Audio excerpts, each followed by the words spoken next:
দুপক্ষের দফায় দফায় সংঘর্ষ আর ধাওয়া পাল্টা ধাওয়ার পর দ্বিতীয় দিনের মতো খাগড়াছড়িতে জারি হয়েছে ১৪৪ ধারা। এতে কঠোর অবস্থানে রয়েছে নিরাপত্তা বাহিনীর সদস্যরা। পুরো জেলা সদর জুড়ে বিরাজ করছে থমথমে পরিস্থিতি। রোববার সকাল থেকেই খাগড়াছড়ি পৌর শহরের বিভিন্ন পয়েন্টে মোতায়েন রয়েছে সেনাবাহিনী ও পুলিশ। এছাড়া জেলা সদরে মোতায়েন করা হয়েছে ৭ প্লাটুন বিজিবি। বিভিন্ন পয়েন্টে চলাচলকারীদের জিজ্ঞাসাবাদ করেছে নিরাপত্তা বাহিনীর সদস্যরা। বন্ধ রয়েছে শহরের দোকানপাট।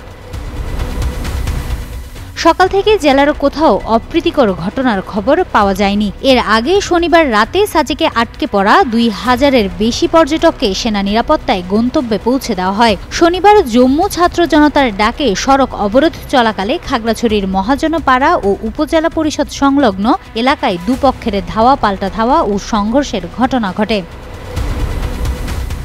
খাগড়াছড়ি জেলার সিভিল সার্জন মোহাম্মদ সাবের বলেন, দুই পক্ষের উত্তেজনাকর পরিস্থিতির মধ্যে মোট ২৩ জন আহত হন। এর মধ্যে ২ জন খাগড়াছড়ি সদর হাসপাতালে চিকিৎসাধীন। পরে পরিস্থিতি নিয়ন্ত্রণে ১৪৪ ধারা জারি করেছে জেলা প্রশাসন।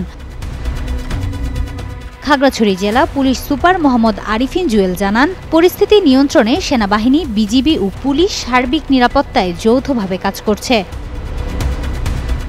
হিমাতুল জান্নাত, যুগান্তর নিউজ।